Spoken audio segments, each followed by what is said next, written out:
नमस्कार दोस्तों, मैं हूं राजीव और आप देख रहे हैं अमानत नॉलेज।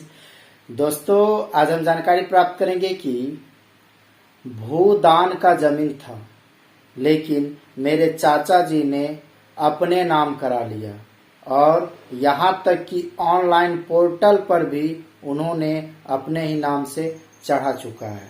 तो अब हम क्या कर सकते हैं? तो दोस्तों, इसी को जानेंगे और जानने से पहले आप हमारे चैनल पर नए हैं तो चैनल को सब्सक्राइब कर लीजिए और बेल आइकन प्रेस कर दीजिए, क्योंकि जमीन संबंधित नॉलेजेबल वीडियो मैं आपके लिए लाता रहता हूँ। चलिए आगे जानकारी प्राप्त करते हैं। तो दोस्तों, अगर इस तरह की बात है कि कोई भूदान की जमीन थी और आपके चाचा जी ने उस जमीन को अपने नाम करा लिया, साथ ही अपने नाम कराने के बाद जो है ऑनलाइन पोर्टल पर भी वो चढ़ा चुके हैं, उनका ही नाम शो कर रहा है, तो अब हम क्या कर सकते हैं? तो सबसे पहले आपको ये देखना है कि भूदान का जो जमीन मिला तो वह किसके नाम से मिला था, ये आपको देखना है।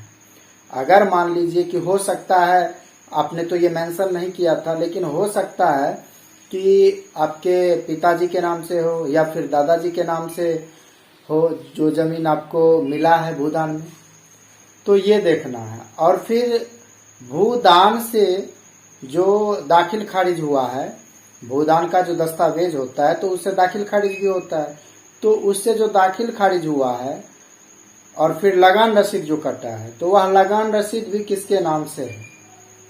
क्योंकि भूदान से जमीन मिला है तो उसका दाखिल खारिज भी हुआ होगा।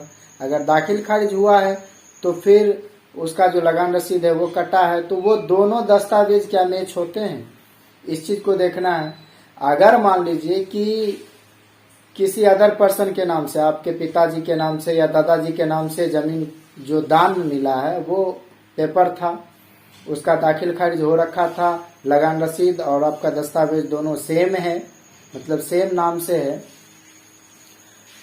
और बिना बंटवारा किए आपके चाचा जी ने उसे अपने नाम करा लिया, तो आप जो है इस पर आप स्पष्टीकरण मांग सकते हैं। ठीक है, इसके लिए जो है जो आपका पूर्व का जो दस्तावेज था, मतलब जो भूदान मिला था, भूदान में जो जमीन मिला उसका दस्तावेज, उसका जो लगान रसीद होगा वो, उन दोनों को उसका जेरॉक्स करा लेना है और एक आवेदन आपको लिखना है अंचलाधिकारी के नाम से। ठीक है, अंचलाधिकारी को यह बताना है उस आवेदन के थ्रू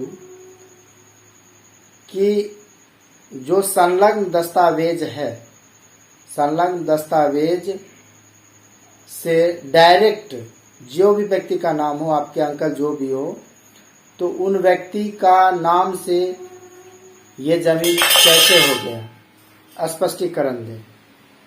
तो स्पष्टीकरण आपको दिया जाएगा। जब तक मांग नहीं करेंगे तो स्पष्टीकरण आपको मिलेगा नहीं, कि मतलब किस आधार पर, आखिर किस आधार पर उनके नाम पर जो है ये जमीन हो गया।